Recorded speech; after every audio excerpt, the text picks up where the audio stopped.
امام راضی کہتے ہیں کہ سیدہ فاطمہ الزہرا رضی اللہ تعالی عنہ کے دونوں شہزادے حسنین کریمین بیمار ہو گئے تو سیدہ نے منت مانگی کہ بچوں کو شفا ہوگی تو 3 روزے رکھوں گی.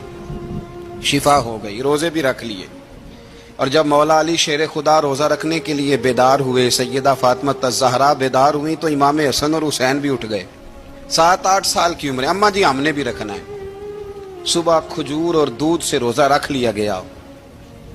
این افطاری کے وقت مولا علی کہتے ہیں فاقے چل رہے تھے، کہیں سے میں جون لایا تھوڑے سے. سیدہ فاطمہ الزہرا نے پیس کر روٹیاں پکائیں. وہ وقت جو بڑا مشکل ہوتا ہے افطار کا، کہتے ہیں اس وقت جب کھانے کے لیے بالکل ہاتھ آگے بڑھنے لگے اور امید تھی کہ ابھی سیدنا بلال اللہ اکبر کہیں گے تو روزہ کھلے گا، لیکن ابھی چند ہی منٹ رہتے تھے کہ دروازے پر ایک فقیر نے صدا دی.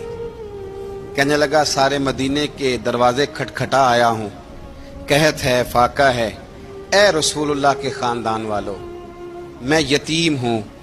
کسی نے بتایا ہے کہ اور کوئی دروازہ کھلے نہ کھلے سیدہ کا دروازہ تیرے لیے ضرور کھلے گا، کیا یتیم کو روٹی ملے گی؟ تو حضرت مولا علی نے بچوں کی طرف دیکھا ہی تھا کہ امام حسن ساری روٹیاں جا کے دروازے پہ دے آئے. کھجور اور پانی سے افطار ہو گیا. صبح پھر کھجور اور دودھ سے روزہ رکھا. امام راضی کہتے ہیں این وہ وقت جب افطار کا ٹائم آیا تو پھر دروازے پہ کسی نے صدا دی. کہا ہے رسول اللہ کے خاندان والوں میں مسکین ہوں، رات سے روٹی کھائی ہے، نہ صبح کھا سکا نہ دوپہر. کسی نے بتایا ہے کہ اس دروازے سے خالی کوئی نہیں جاتا. امام حسن نے پھر سارا لنگر اٹھایا اور پھر جا کے دے دیا. تیسرا دن پھر ہوا. مجھے لگتا ہے کہ جب افطار کا ٹائم آیا ہوگا نا تو یہ خود ہی سارے دروازے پہ دیکھتے ہوں گے، یہ کوئی آیا نہیں لینے والا ابھی تک. لگتا ہے کہ نظریں دروازے پہ تھیں. این افطار کے وقت 3 روٹیاں جب جوں کی پک کے آئی تو ایک بھکاری نے صدا دی. کہنے لگا میں قیدی ہوں، آج ہی قید سے رہائی ملی ہے. پہلے دن کسی کے دروازے پہ صدا ملی ہے، دی ہے روٹی ملے گی. امام حسن وہ کھانا دے کے واپس لوٹے.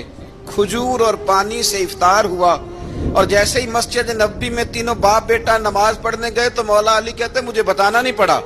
رسول کریم نے میری طرف دیکھ کے فرمایا علی تیرا، فاطمہ کا، حسن اور حسین کا 3 دن والا عمل خدا کو بھی بڑا پسند آیا ہے اور محمد مصطفیٰ کو بھی بڑا پسند آیا، بڑا پسندیدہ عمل.